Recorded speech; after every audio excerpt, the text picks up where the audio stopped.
Good morning, everyone. It is finally Friday. It's March 4th. Welcome into the Morning Medical Update. Thank you so much for joining us right here on Facebook, YouTube, and now on Twitter. Coming up this morning, how one young man became a hero to a stranger, all thanks to something simple that he did years ago. We'll tell you all about that. And we're joined this morning by Dr. Joseph McGurk. Why Be the Match, why that program is so vital for his patients, and how you too could save a life and be the match for someone around the world. In medical news headlines this morning, another option for those considered obese. A new injectable treatment called semaglutide has been recommended for use in the United Kingdom. It mimics a hormone the body releases to make you feel full. In studies, those on this treatment lost 15% of their body mass. New insight into what happens in the brain as you are dying. Researchers recorded the brain activity of an 87-year-old man who suffered a heart attack after a traumatic brain injury. The article in Frontiers in Aging Neuroscience found that during the transition period to death, the human brain experienced a surge in brain waves before declining. Today is National Wear Blue Day to help raise awareness for colorectal cancers. Colon cancer is the third leading cancer among men and women and the third leading cancer-related death in the U.S. So wear your blue today, and don't forget you can help fight against colorectal cancer by clicking on that QR code right there. That will take you to the KU endowment page where you can donate to help support research. It will also help honor Rob McGee, the owner of Q39 Barbecue, who lost his battle with colon cancer. Q39 is also donating part of its proceeds through the month with a special on its menu. Get your questions sent in to us this morning on YouTube, Facebook, and at the Medical News Network, and on Twitter. You can find links to those right there on your screen. Now, let's get to Dr. Dana Hawkinson. He's Medical Director of Infection Prevention and Control. He's got our COVID count this morning. Happy Friday to you. Yeah, happy Friday. Hi. Yeah, we know our guest from earlier in the week, Dr. Ashcraft, would really appreciate today, as he does that every day, fight colon cancer. So hats off to him and everybody who's going through that as well. Today, in the health system, we do have 33 active infections, with 5 in the ICU and 2 on the ventilator, still 63 in the recovery period. So a total of 96. We're under that century mark. That's good. I think overall we have continued to see a decrease in our rates, in our numbers of hospitalization, and that continues to be a good thing. I expect for right now we don't see any new other variants that have been identified that are creating surges, so we are still I think going in the right direction, and hopefully we can continue that. It is going to be warmer, so if there are gatherings and things this weekend, please try to get outside. I know later on the weekend there may be rain, but hopefully the warm weather will help also decrease any spread, because we know the virus is still out there as well. All right, some good news heading into the weekend. Thanks, Doc Hawk. Do we have any reporter questions on the line today? We do not, so we're going to keep rolling ahead. Every 3 minutes, someone in the U.S. is diagnosed with a blood cancer. Here's how you can help, though, be the match. Click the QR code right there on your screen. Inside the link, you will be asked several questions. If you meet the criteria, it's simple. You're going to be sent a swab kit in the mail. You swab your cheek, you send it back, and now you're registered in the worldwide database. And that's exactly what our guest this morning did. Levi Cornelli swabbed his cheek years ago, and then one day was surprised when out of the blue, he got a call to save a life. We're going to talk with him next, but here is his adventurous story. To whom I've matched, I hope this letter finds you well and in high spirits. 26-year-old Levi Cornelli shares these words he wrote down. I never truly expected for this opportunity to come to fruition. Intended for someone he's never met. Not yet, anyway. To be quite honest, it could not have come at a better time. But the meaning behind those words began 6 years ago, here in Chicago, when a friend invited Levi to a Be the Match donation event. Be the Match is a nationwide bone marrow registry. I was like, well, why not? It's a good opportunity to potentially just give back. But what started as a simple cheek swab years ago turned to reality when he picked up his phone a few months ago. It made me realize just how much life can change based on a single phone call. Get a phone call saying, hey, just not sure if you remember this from a long time ago, but you actually were just matched with somebody and we wanted to see if you were interested in actually donating. He was. So at that point, I was like, you're right, I did do that. The donation would take place in Kansas City. Be the Match coordinators told Levi he would need to bring someone along with him. For Levi, there was only one person, his brother Evan, who flew in from Tampa Bay, Florida.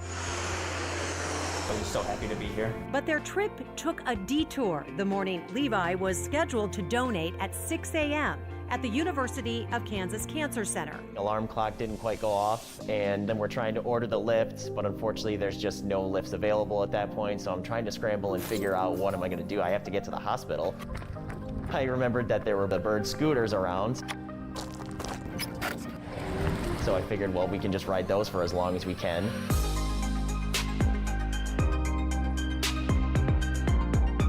And then we found the end radius of it about a mile outside the hospital still, so we had to ditch those and then just run the rest of the way to the hospital. And it's like, okay, now we gotta run, time to sweat. And then I went to the wrong hospital. So then I contacted my Be the Match representative, and she got me the right address. At that point, we were able to find a lift to actually get to the hospital. Roadblocks? Not these two, not this day. I knew I was here for a reason to just, get here and donate, and I was like, not gonna let anything stop me. You finally make it here after your crazy trip, and then they're wheeling you back. What was it like knowing that you were going to go through these doors and help another person, live a good, healthy life? Honestly, it was just really exciting. I was just more eager than anything else that I finally made it here, and just really excited the fact that I actually had a chance to make a difference in somebody's life. The procedure to donate took about 3 hours. A little tired after, but Levi felt pretty good and was ready for more Casey sightseeing with Big Brother, who now looks up to Levi. I am one proud brother, without a doubt. This guy is just a rock star. We've made so many memories on this trip. I will absolutely never forget, and I'm gonna cherish them for a very long time. So how cool would it be to maybe meet that person or be able to talk to that person one day? I would be really excited. He'll have to wait a year to make contact with his recipient. This experience has shown me just how much I can help, and I no longer shy away at challenges but welcome them. But in the meantime, he jots down his feelings for that person, wherever and whoever they might be. I understand that I am the one donating here, but I cannot help but thank you for this chance to change my own life. I can only pray that I can return the favor. Be well and stay healthy. Sincerely, your Match.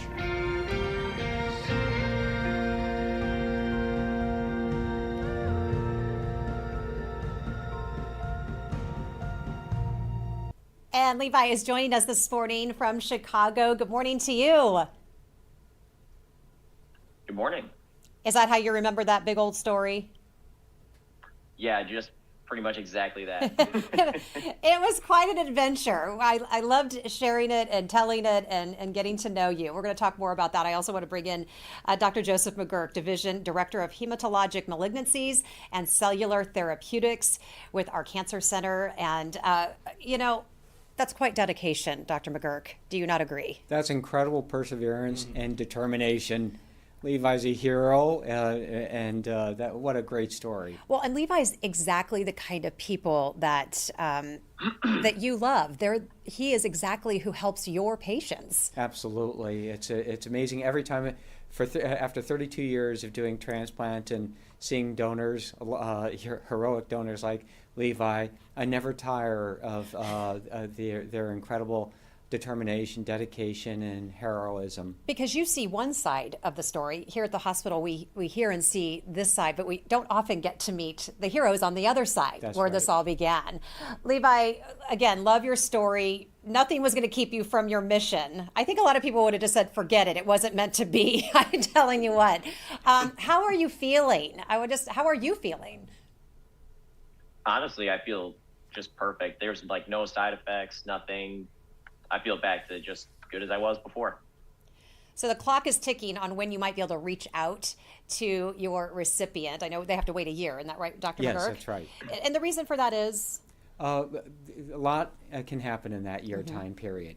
The recipients often are cured of their disease, but not always, and some suffer greatly, and so there are a lot of sensitivities there. Makes sense. But Levi, what does it feel like knowing that out there in the world, you helped save someone that you didn't even know? It's honestly a really cool experience. It's unbelievable. And I actually did send them that letter too. And I actually did get a letter back at one point. So they did reach back out to me and said that they are in high spirits and wanted to thank me very much for the donation that I did. Fantastic. Well, hopefully we'll get a reunion one of these days very soon. I'm glad you got that letter because that's got to make you feel really, really good.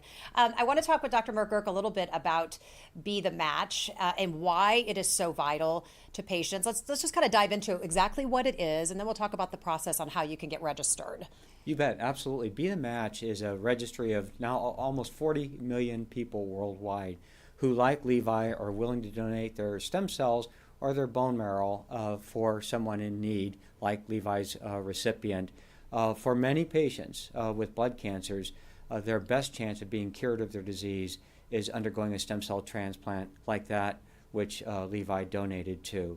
And we have an incredible number of patients in need. 12,000 of these types of transplants are done on a yearly basis in the United States. Only, and quite remarkably, only about 25 to 30% of patients in need of a transplant will have a brother or sister who's a perfect match. And it's the brother or the sister, it's the sibling That's who correct. is the best. It's not a parent, it's not, That's it's correct. not a child, it's That's a sibling. right. Why is that? We do parental and child transplants, but they're more complex and have more risk associated with them.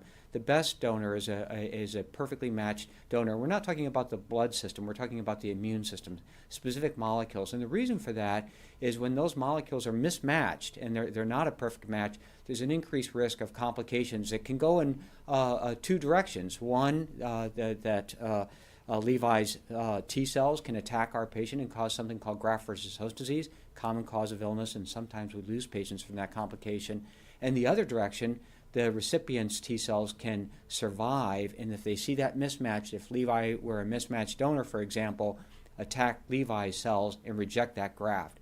So the better matching, the better outcomes for our patients. Yeah, because you don't want to make the situation worse and now have a new problem with the donor. That's absolutely right. So tell us a little bit about the difference between solid tissue cancers and bone cancers. And we just recently opened 3 floors at our Cambridge Tower. I think we're going to try to show some video of that. And this whole area was designed specifically to help protect the immune systems of these patients. Help us understand why blood cancer patients going through treatment are so immunocompromised. Absolutely. A critically important question. So people who undergo solid organ transplantation have an organ, a lung, for example, a heart, kidney, that has failed them, but generally their immune system is working quite well.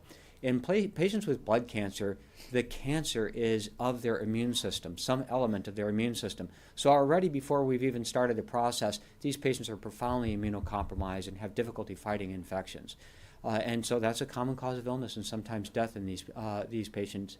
In addition, to get rid of their cancer oftentimes requires a stem cell transplant, and a stem cell transplant is like a solid organ transplant in that although it's a liquid organ, it's a complicated organ. Mm-hmm. Our bone marrow stem cells give rise to all of our blood elements and our entire immune system. In our patients, bone marrow stem cells or their descendants are cancerous.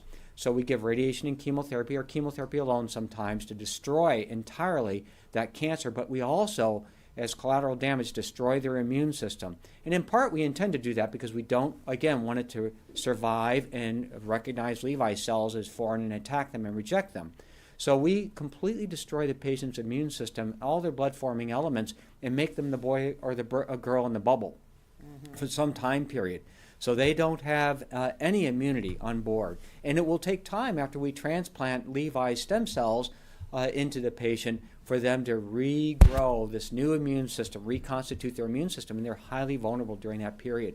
So as you mentioned, through a kind gift from the Sunderland Family Foundation, we recently opened a $70 million inpatient 100-bed unit, state-of-the-art in the nation, second to none unit. The entire unit has special filtration and a lot of protective measures to keep these a boy or girl in the bubble patients out of harm's way. Yeah, the filtration system is like one of the big features. You can't see it, but it's really key to making this a safe space for these patients. It most certainly is. That's absolutely right. And lots of measures. Just getting back there is going through multiple sets of doors and hand washing and reading a lot of signage, et cetera, to keep them safe.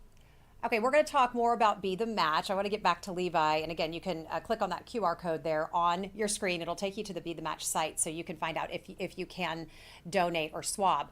So the process to swab, quite easy. Levi, I want you to tell us a little bit about what you remember because it was quite a ways back before you got that phone call. And as we saw from the video, the challenge to donate wasn't so easy, and you do have to go through a procedure, which I want you to tell us about that. But just quickly, Levi, tell us a little bit about how easy it was to swab the cheek and register. Yeah, so I was just on our college campus at Michigan State, and all we had to do was just walk in. There was a little form you had to fill out, do probably 5 minutes in and out the door of a cheek swab. So it was very simple and easy. Was there any hesitation when you got that phone call that you kind of didn't remember that you'd even done it, and then you're like, okay, I did that? Was there any hesitation? Did you have a lot of questions, or was it like, all right, I did it, let's do this thing? There was definitely the moment of, oh my goodness, I can't believe I forgot about that. But once I got the call, I was like, well, I mean, there's no choice. I'm going to do this. Well, how exciting. Yeah, you get the call to duty to help someone out. It would be hard to say no. And what an adventure you have. You said this changed your life. You said it came at the right time. What did you mean by that? Well, I mean, during COVID, everyone kind of gets in their slumps and all that. And honestly, just the chance to help somebody else was just, I don't know, the gift that you just kind of needed to see and just, I don't know, live out. And to be honest, it just changed my life for the better. Hard to describe. I love that. I know you get emotional thinking about it, and we can see that. So, and I know that it brought you and your brother close together, and you're changing your life and someone else's. So, Dr. McGurk, I want to talk to you a little bit about the procedure. So you swab a cheek, that seems easy. But when he came, he had to go in, he went into the operating room. It was about a 3-hour procedure, but what's actually happening when he goes behind those doors? Absolutely. There are two ways to donate the stem cells. One is through the peripheral blood. Patients receive a protein shot that stimulates the stem cells to come out into the blood. We use a catheter, and that's an outpatient procedure and doesn't require the operating room. But there are some particular risk associated with that type of transplant for the recipient. Again, this problem, graft-versus-host disease. There are fewer cells called T cells that cause graft-versus-host disease in the bone marrow, so sometimes a bone marrow stem cell collection in the operating room is preferable, and that was the case for Levi. And so Levi has to undergo rigorous testing to make sure he doesn't have an active infection or any medical problems that would preclude him from safely undergoing a bone marrow harvest or peripheral blood stem cell donation. The last thing in the world we want to do is put a normal, healthy person at undue risk to help our patients. So we have to look out for the well-being of the donor, of course. And then they undergo a general anesthetic, so they're out in la la land completely. We flip them on their belly, and we do multiple punctures in the back of their pelvis and harvest about a quart of bone marrow, actually. So we make small holes in their pelvis. That bone marrow then goes to our laboratory for processing, and then is directly infused into the patient. In the meantime, Levi has, us having done all his bone marrow harvesting, and will feel like a mule kicked him in the back end for a couple of days. So we give him medications for that. But he's a young guy. The blood cells replenish themselves within hours to several days. The bone heals up very quickly, and he's back off to looking like a normal, regular guy in relatively short order. So I heard, and tell me if the process has changed, but I heard that giving bone marrow was a painful experience. Not true? Well, I think Levi can answer that better than I can, but what our patients will tell us is that they are sore for several days afterwards, again, because we've done a bone marrow harvest in the pelvis. However, having chronic pain associated with a bone marrow harvest beyond several days is actually quite rare. Okay, so Levi, let us have it. How did you feel? Where did you feel the pain? Where did you feel the most pain? Yeah, he's absolutely right. There was just minor lower back pain, and it was honestly more of just an ache than anything else. Lasted for a couple days, just when I was like sitting down in a chair, things like that. It was very minor. Dr. McGurk, does bone marrow transplants, do they help with anything else that we're researching right now? Do they help cure anything else? Is it just the blood cancers? Is it? It's not just the blood cancers. Tell us so more. There's a broad array of blood cancers, leukemias, a disease called myelodysplastic syndrome, lymphomas, cancers of the lymph system, multiple myeloma, a broad array of blood cancers for which transplant is indicated and the best possible therapy for our patients in an attempt to cure their disease. But there are other diseases. Children who are born with genetic diseases can be treated effectively with stem cell transplant. Patients who have bone marrow failure, where actually the bone marrow just stops working for complex reasons, it stops working and making blood cells in the immune system, that obviously is life-threatening immediately. So a standard of care, particularly for young patients in the United States, is to undergo bone marrow transplant to rescue them. If they don't have a blood cancer, sickle cell disease is curable with bone marrow transplantation. And so it's quite remarkable. And very importantly, the affected community, principally in the United States, as African American community, are not really well aware that bone marrow transplant is a curative treatment approach for them. We find a normal, healthy donor who makes healthy red blood cells in contrast to the patient who can't make those blood cells. So sickle cell disease has come to the forefront as an indication for bone marrow transplant. We performed at University of Kansas the first such a transplant in the state of Kansas in a young lady who went on to become a nurse. We transplanted her many years ago, and she works in our system actually, taking care of patients. It's really another compelling story like that which Levi is telling us today. Just so many neat stories for patients. So no, there's actually a broad array of diseases for which bone marrow transplant is indicated. So you already said it, but say it again. What is the bone marrow? What is inside the bone marrow that we need? The bone marrow is populated by a cell population called hematopoietic stem cells, a fancy term for stem cells that are kind of like queen bees in a beehive. They give rise to daughter cells that turn into red blood cells that carry oxygen to our tissues, platelets that help us stop bleeding when we cut ourselves, and the white blood cells, of which there are many different types that make up our immune system and allow us to fend off viruses and bacteria, parasites, fungi that we have to deal with our whole life long and keep us healthy.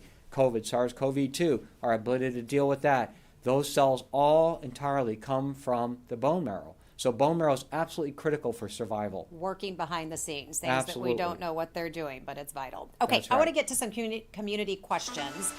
And Ashley wants to know, can you only donate once or can you donate again? No, you can donate it again, actually. And there are specific time intervals around that the National Marrow Donor Program requires before you can donate again, but you can donate a second time.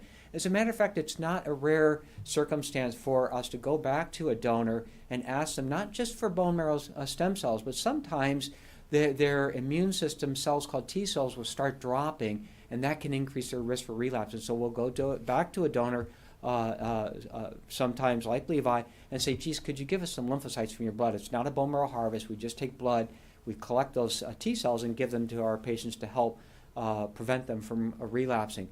Sometimes a donor like Levi ends up being a perfect match for someone else, some child with acute leukemia. What are the odds of that happening? You're on this worldwide, registry. Yes. The fact that you match one person, that's got to be really remarkable if you matched another. It is quite remarkable. So I want to talk, I'm going to ask one more question, and then I have a couple questions for you about Be the Match. But Isaac wants to know, I know that transplant patients have to take immunosuppressive drugs. How well do the vaccines work to protect them from COVID? How about the donors? Are their immune systems impacted? Yes, very, very important question. Is that for Dr. Both of you. I'll let you go first. Yeah, Yes. you go first. No, it's a major concern, has been a major concern for all of our transplant programs across the nation, not just bone marrow transplant, and certainly, yes, bone marrow transplant, but our solid organ transplant patients as well, because they do receive drugs that suppress the immune specifically to prevent these interactions I mentioned earlier, graft rejection or graft versus host disease.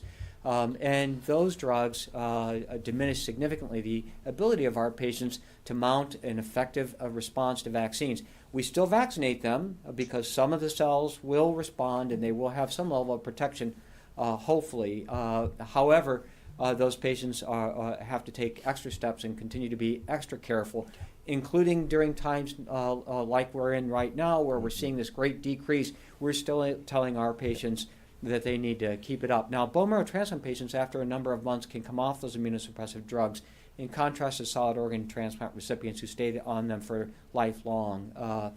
And that's a good thing because then it allows them to mount a more effective response. But I'll let Dr. Hawkinson answer. No, I think that's a great question, and it kind of also goes to a question that we talked about, that we had yesterday about Paxlovid in vaccinated persons. Dr. McGurk and I were actually talking about this right before the show started, I think it is important to understand who you are individually, what your health is, and discuss that with your medical teams, because we know that in certain populations, vaccines don't provide that that boost to give that immune response as well in other populations, and certainly the populations that Dr. McGurk and his teams work with, we know can be immunosuppressed, even though they are vaccinated probably 3 or 4 times, again, because they would be considered immunosuppressed.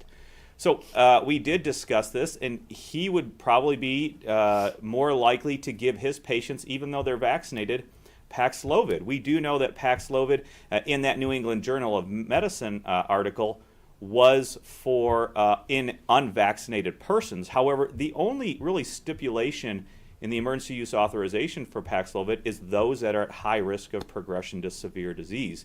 And so even though, say, Dr. McGurk's patients or some of our physicians that deal with solid organ transplants, as he was talking about, who remain on immunosuppression, even though they've been vaccinated, are still going to be fairly high risk to progress to severe disease, so they would be getting Paxlovid as well. And so I think now, but that is great, continue the infection prevention guidance, understand those situations that you're going into. You can always wear a mask, do that, do the preventive measures with vaccination as well.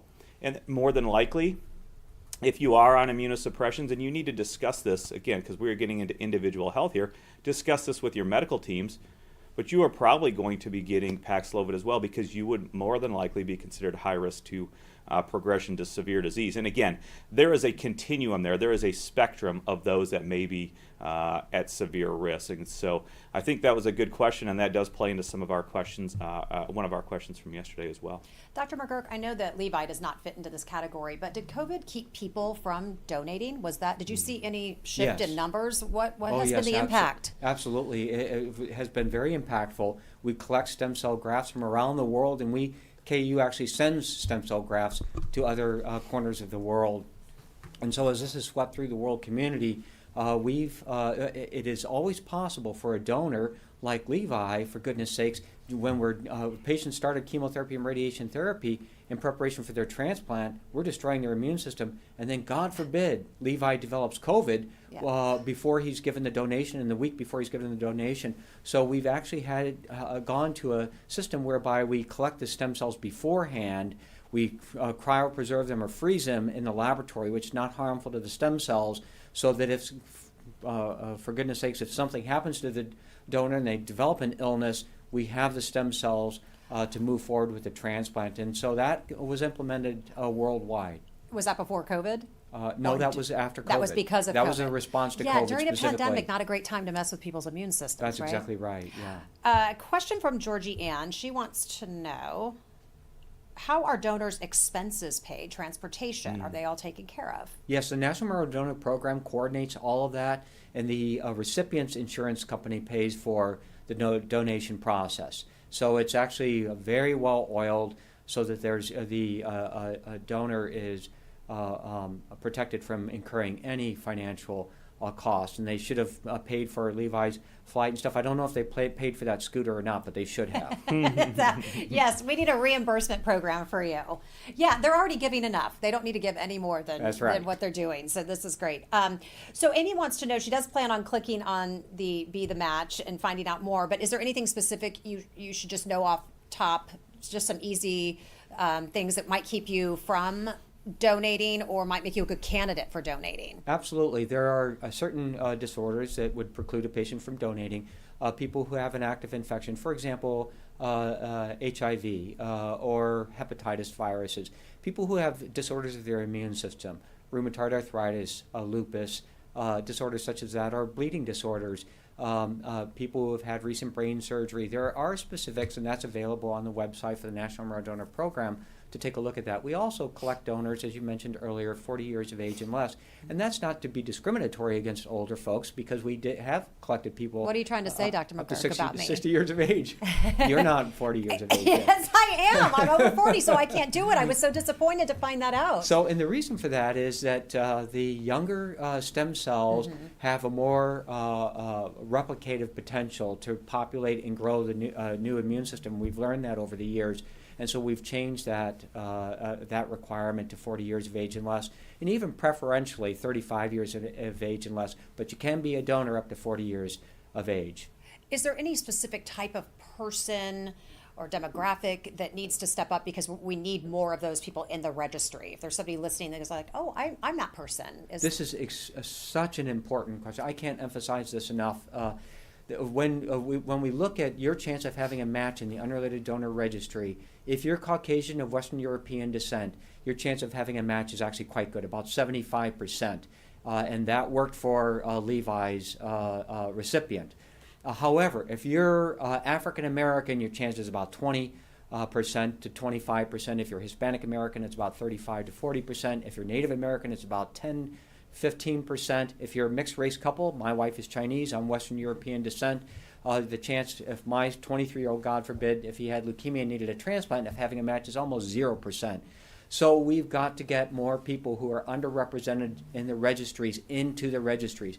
African Americans, Hispanic Americans, mixed race couples, Native Americans, we've got to get these folks recruited into our registry so that people in need of ethnic minorities have access to potentially life-saving stem cell transplant. I do want to go back to what you said, because you have mixed race couples, you and your wife, you have one son, so there's That's no right. sibling. That's right. So that doesn't help. That's correct. But so where would you go? What kind of person in that situation would be a best potential match? Another excellent question. And so we have developed alternative donor transplants. When we don't have a matched sibling or we don't have a match unrelated donor like Levi, we can do umbilical cord blood transplants, and our center performs those for many years, and mismatched family donor transplants. So you mentioned earlier, using mom or using a child of a patient.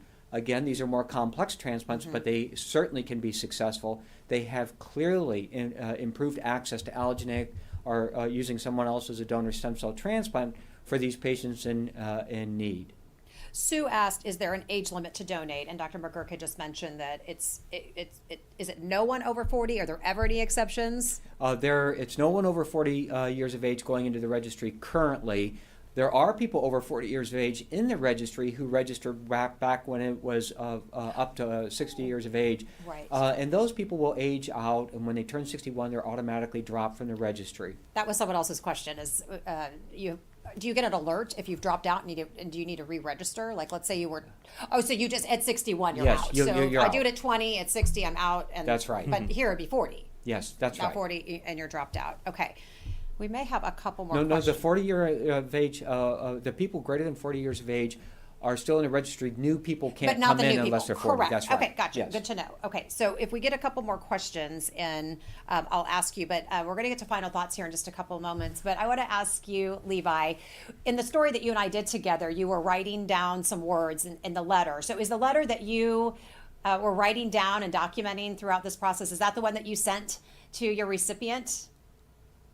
Yeah, it is the one. So what was that like to get a response back? Because that doesn't always happen. Dr. McGurk, I'm sure some people do reach out and they don't reach out back. Yes, I think that there are sensitivities around that, and that's why the National Memorial Donor Program has these important time frames. Let things settle down a little bit, and for people to think about it. And people have personal reasons. Absolutely, yeah. Everybody has their reason if they want to meet a donor, and some people don't want to. But I'm so hoping that we'll be able to do that. What has this experience been like? Would you do it again? Oh, absolutely, I would do it again in a heartbeat. It's honestly been a very, easy going experience. I don't really have any regrets at all. It was very, for one, I even got to see Kansas City, that was on the bucket list. Okay, what was your favorite thing here? I know you oh. did barbecue. What did you do? What was your favorite thing? What'd you see? Ooh, Q39. That was Good. so good. Oh, It is I loved good. it. It was a recommendation I got right after I left the hospital. We went straight there. Well deserved. And then you guys just kind of kicked around. You guys went downtown and kind of just took in some sights, right? Exactly. Yeah, I actually have a friend that lives down there, so he housed us for a night too. So that was it just worked out too well. Well, we just appreciate your dedication, and we love your story. And we are going to keep following your story. You know I'm going to keep bugging you. I text you all the time. I'm going to keep bugging you and find out how you're Sure doing do. and what you're up to. So I do want to get to some final thoughts. And Dr. McGurk, I'm going to start with you. Just what you want people to know about what Be the Match means to you, your patients, how important it is to just check out the registry, see if you qualify. What do you want us to know? Hundreds of thousands of lives in this nation have been saved over the decades through the kind, altruistic generosity of donors like Levi. Hundreds of thousands. And you know there are collateral effects from that. Those folks are attached to families and neighbors and friends. And so that means it touches millions of lives and impacts them in ways that the donors will never know, but they should use their imagination to understand that they've had an enormous impact, not just on an individual patient, but on their family and their communities. So no more heroic gesture could be had or requested of someone. It's really an incredible effort. And then my final closing thought is, again, to emphasize that we really need to improve access for ethnically diverse populations. So very important. So many people are underserved and miss out on potentially life-saving therapy because they don't have an available donor. So are you saying that, I do want to go back to one thing you said real quick, is when you said those percentages, 20% Yes. for African American, Hispanic 35%, is that Yes. because you that's your donor? So a black person has to donate to black, white to white. Is it not? Is it No, like no, that, or is it it's- just okay? Help it's us more- understand that it's part. more complex than that. But if you are African American, if you're of an ethnic group, there is a statistically increased chance that if someone of African descent is in the registry, that they'll have Just a an better appropriate chance, match, a better match. chance. But certainly, the ethnically diverse populations, we all share a lot of these molecules that we are typing for, and so it's not uncommon for us to have an African American donor in the registry who's a donor for Caucasian Western European descent, or people who, because we are all intermixed after all. Really? No kidding. So it's just increasing the statistical odds. And just helping. Yes. And I think kind of like what Levi said, what else are you going to do during COVID? He was trying to find a way to help, something to do. What better than to donate through this registry? But I like that being your final thought, because if somebody's watching and has one of those unique backgrounds and demographics to really jump on, this is a chance for them to really help out. Absolutely. All right. Levi, just your final thoughts. I would assume you've become quite the advocate for Be the Match, and you probably answer a lot of questions about it. What is your message as we head out this weekend? What do you want us to know, and how can we be more like Levi? Honestly, it was so easy. I just highly recommend that anyone who gets the chance to do it, please do it. It honestly has given me a very different outlook on life afterwards. Realize just like how much of a difference you can actually make. And I mean, Be the Match honestly made it really easy. They made no expenses, nothing like that. And they even got me one of my favorite hoodies now. So wear that thing all the time. It's got my date engraved on the side. I absolutely love it.